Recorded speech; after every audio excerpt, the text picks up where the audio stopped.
韩国总统尹锡悦这个神经病突然搞了一场政变，直到现在很多人都不知道这货到底是什么目的。但你仔细想一想，会感到后背发凉。他就是想把朝鲜激怒来打自己，然后引发中美再来一次朝鲜战争。要知道，这个世界上只有一个国家，他一旦挨打，中国必定要出兵，那就是朝鲜。而一旦半岛有事，美国也极可能投入战争。中美两巨头的对峙已持续多年，但你知道吗？当两国在贸易战、科技战、舆论战中你来我往时，全球有一群特殊的观众，正屏息凝神、目不转睛地盯着这场博弈。他们不是劝和的调解员，而是一群手握筹码的投机者。这些国家表面上呼吁和平，私下里却反复推演中美开战的剧本，盘算着如何在混乱中分得一杯羹。首先就是我们的邻居北极熊的战略豪赌。自2022年俄乌冲突爆发以来，俄罗斯的军事行动陷入泥潭，经济遭受西方的制裁重压。但普京当初之所以敢出兵乌克兰，他的底气很大程度是来自于对中美关系的判断。2021年中美阿拉斯加会谈破裂后，大毛认定中美矛盾已经不可调和，双方会把主要的精力放在亚太地区。这种判断让他有了趁火打劫的勇气，试图通过乌克兰战争重塑欧洲版图。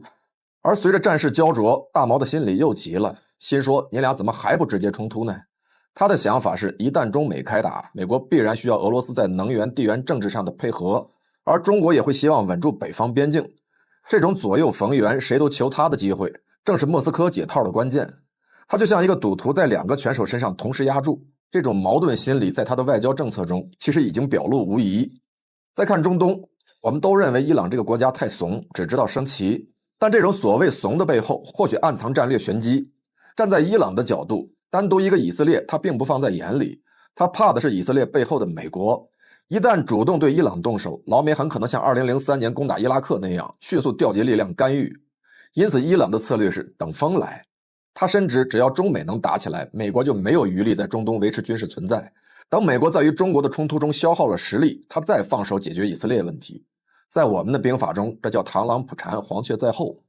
还有小日子，2024年日本的 GDP 在全球占比已经跌至了1950年的水平。这个曾经的经济巨人正面临失去的30年的延续。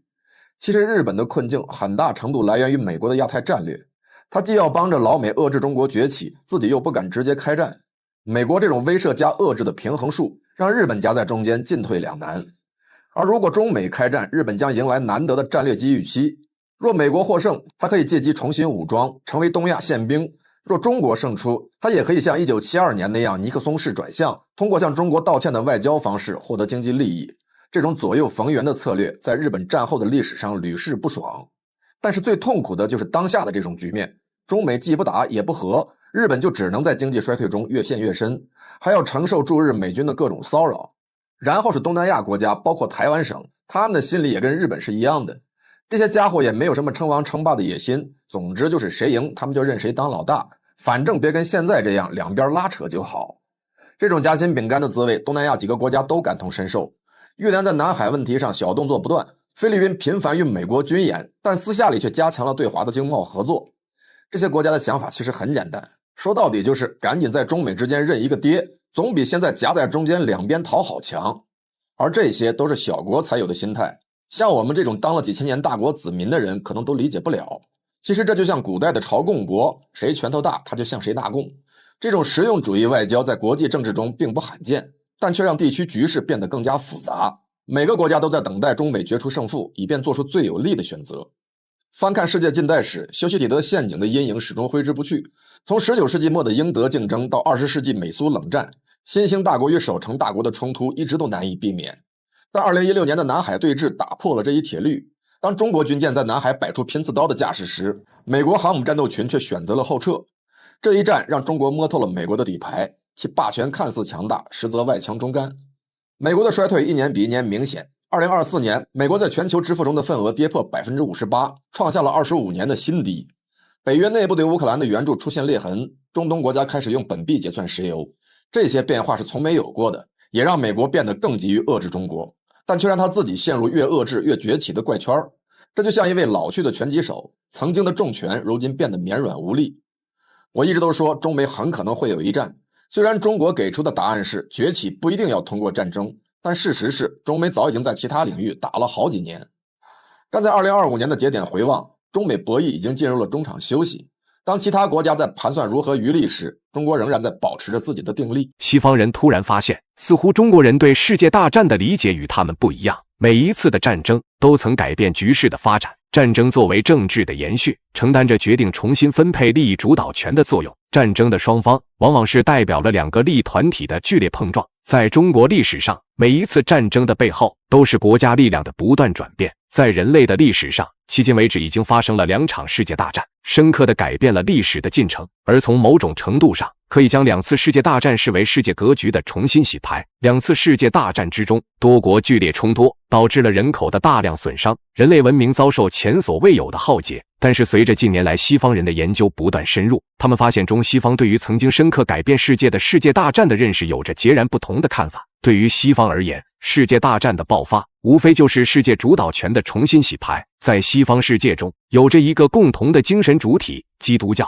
在所谓上帝的光环下，都可以算上帝的子民。在有着共同精神文明内核的前提下，不同国家之间都将彼此视为自己人。无论战争发生到何种境地，总是有重归于好的那一天。特别是在新教的影响下产生的对资本的无限追求，成为了世界利益不断划分的精神动力。第一次世界大战从某种侧面可以看作是亲戚间的战斗。当时欧洲的主体国家元首中，英国、德国、俄国等国家元首之间存在着血缘的纽带，几方的领袖都有着共同的先祖。从这种关系上看，第一次世界大战就是家庭纠纷，第二次世界大战是德国对于一战后强制剥削的报复。第一次世界大战造成了极大的人员伤亡，导致了英法存在着巨大的经济发展困境。兼之世界经济危机爆发，英法恨不得榨干德国人的骨髓，以满足自身的国家秩序。所以德国再次发动战争，很大的程度是源于对英法的仇恨。但是追究其本质，世界大战的爆发是因为国家间利益分配的不均。第一次世界大战之前，因为德国是后发资本主义国家，在之前丧失了对于全球殖民地的划分，而德国工业的发展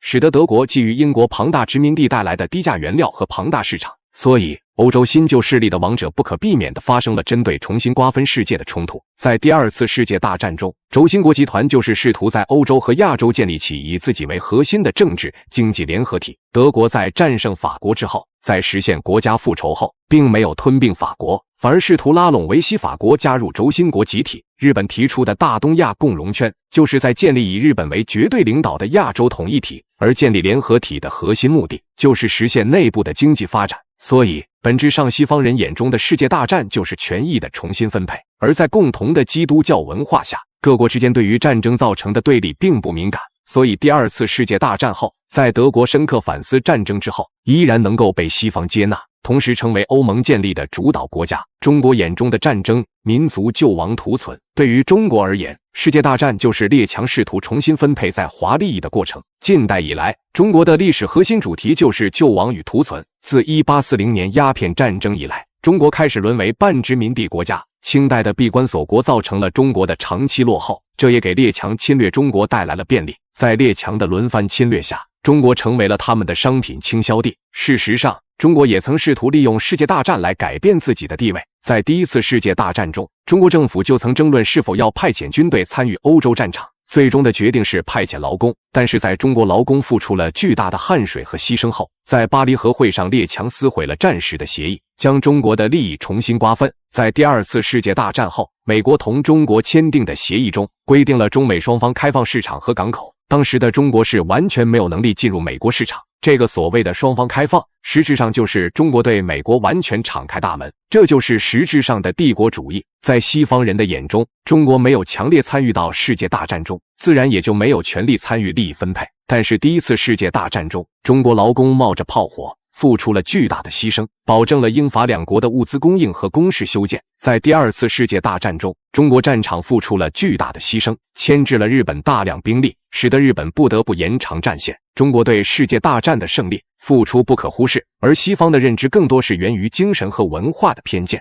对于西方而言，中国在信仰上始终是外人，西方信仰的基督教文化在中国并不被接纳。对于那时的中国人而言，基督教中宣传的原罪教义，对于信奉清白的中国人民来说是不可接受的。所以说，西方人眼中世界大战只是基督教国家内部的纷争，而对于中国来说，世界大战就是灭族亡种的斗争。中国人和西方人对世界大战的差异所在，帝国与国家治理观念的不同定义。中西方对于世界大战的不同认知，原因是多样的，而在其中，中西方对于帝国不同的认知与国家治理的不同理念是重要的因素之一。在西方的语境下，帝国是一种核心模式，比如罗马帝国，核心地区就是生活在罗马的人民。对于帝国而言，维护的只有核心群体的利益，而帝国的边缘地区和外部都是可以用来剥削和牺牲的。在这种观念下，再去看世界大战，西方人眼中除了本土外，殖民地的一切都是消耗品，为了维护帝国核心利益存在，就应该做出牺牲。这种意识形态也延续到了现在。美国不断地提高日韩缴纳的驻军费用，就是牺牲边缘地区的一种行为。中国则是全然不同。中国的观点下，帝国一旦形成，就需要平等地对待所有的成员。所以在中国的历史上，处于统治核心区的中原会源源不断地向边缘地区输血，无论是军事力量还是生产工具，这也促进了中国边缘地区的开发。这种态度也延续至今，主导着中国的改革和发展进程。所以，中西方的文化中存在着合作共赢与赢家通吃的本质差异，这也是中西方在处理国际问题上所折射出的不同举措。世界变局已经开始，中国在未来需要利用好这种差异。我们不能再低头做事，更要做好宣传，将这种中西差异更多地展示在世界舞台，吸引更多志同道合的伙伴。中方给了台阶，印尼政府不肯下，不到24小时，中国甩出3板斧。中国南海同东南亚国家接壤，是发展中国同东盟关系的绝佳通道。但是，在中国南海沿线，一直有国家同中国发生领土争议。我们熟知的有菲律宾和越南，始终对我国领海内的岛屿念念不忘，极大地牵扯了我们的外交精力，对中国的有序发展造成了不好的影响。但是除了上述两国，近来印度尼西亚也在南海方面表现出了异乎寻常的举动。今年10月份，印尼方面3次驱逐我方海警船只，同时印尼外交部发言人也表示，印尼将会坚定不移地维护其在南海的合法权益。面对这种情况，中国祭出3板斧，侧面敲打印尼。印度尼西亚是一个岛国，其国土部分由上万个岛屿及附近海域组成，四面临海的环境导致了印度尼西亚在生产上极度依赖海洋。所以，对于印度尼西亚政府和底层渔民而言，维护自己海区的利益高于一切，这构成了印度尼西亚政府在海洋问题上的基本对外态度。中国同印度尼西亚并不存在领土争议，双方在海上的矛盾主要集中在专属经济区的划分上。在南海的纳土纳群岛附近海域，虽然纳土纳群岛领土归属于印度尼西亚，但是中印双方在群岛附近的专属经济区主张有重叠，加之附近海区有良好的渔业生产条件以及丰富的油气资源，印度尼西亚政府始终主张对这一地区享有管辖权。今年发生的驱逐中国海警船只就是发生在纳土纳群岛附近北部海区。中国海警船在中方认定的专属经济区内航行时，发现了印度尼西亚方面派遣出的油气勘测船只。本身中国海警并没有超越我方划定的范围，但是印度尼西亚方面还是呼叫了海军，对我方船只进行驱逐。当时场面一度十分紧张，中方船只甚至已经放下了主炮炮衣，但是中国方面出于维护地区稳定的考量，选择了主动退让。在之后，印尼外交部甚至表示，印度尼西亚政府将会采取适当行动维护自身合法权益。事实上，印度尼西亚方面这并非首次驱赶外国船只，包括马来西亚、越南、菲律宾等东南亚国家都对纳土纳群岛附近的油气资源垂涎已久。为此，一旦有别国船只越过印度尼西亚单方面划定的国境线后，轻则遭到驱逐，重则印尼方面甚至直接开火。在2019年时，印尼方面就以非法越界捕捞为名，炮击了51艘他国船只。在南海问题上，多国围绕利益争端，纷纷下场，想要争取最大的好处。但是在这其中，中国方面一直保持克制，愿意同各国坐下来协商解决。而菲律宾在南海的行为则是开了一个坏头，若是东南亚各国有样学样，南海方面将会矛盾不断。中国面对印尼祭出3板斧，面对印尼，中国方面给了台阶，3次主动退让，表明中国方面不希望发生直接冲突。但是印尼方面的回应并不算友好，中国方面决定需要敲打一下印尼政府，让他认识到双方的差距。首先，中国放出了双航母编队航行的画面。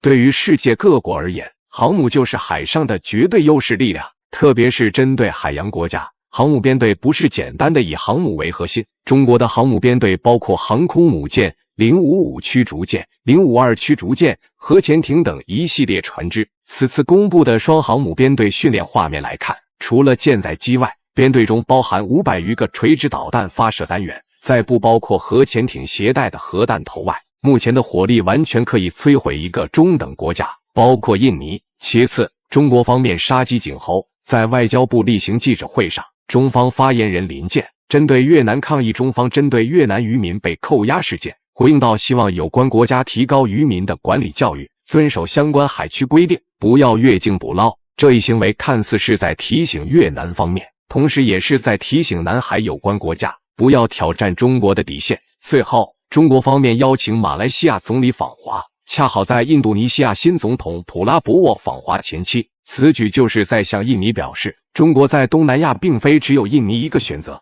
中国同马来西亚也可以保持一个良好的关系。中国的三板斧可以说软硬兼施，这就是在告诫有心人，中国方面不介意同你保持良好的合作关系，但是是有前提、有条件的，双方是处在一个平等的地位上进行谈判，而保持对双方的尊重是基本的底线，任何有越界的行为都会直接影响两国的发展。毕竟一个嘴上说合作，背地里搞小动作的国家是不值得信任的。中印未来依然存在合作空间。中国方面的表态也是在督促印尼政府做出正确选择。印尼方面在普拉博沃上台之后，政策就表现得有些飘忽不定。一方面，印尼同俄罗斯举行了第一次联合军事演习；另一方面，印尼同越南加强了合作。中国在南海问题上严正警告了越南方面，双方关系也受到了影响。中方不再惯着越方的一些小动作，直接出动海警合法扣押。印尼此时的态度就是想要游走在多方势力之间，包括申请加入金砖国家组织，也为自己谋求最大的好处。但是中方需要印尼直接表态。中国在此之前同印尼保持了良好的合作，中方承建了印尼的首条高速铁路，这表明双方是存在合作的可能。此次普拉博沃访华，无非就是在争取中国企业来到印尼投资，他的种种举动就是在向中国方面表示，只要有足够的利益，双方关系依然稳定。中国不需要这种虚假的保证，中国尊重朋友，但是不欢迎这种虚假的友谊。希望印尼方面能够正视中国的要求，做出最正确、有利于双方的选择。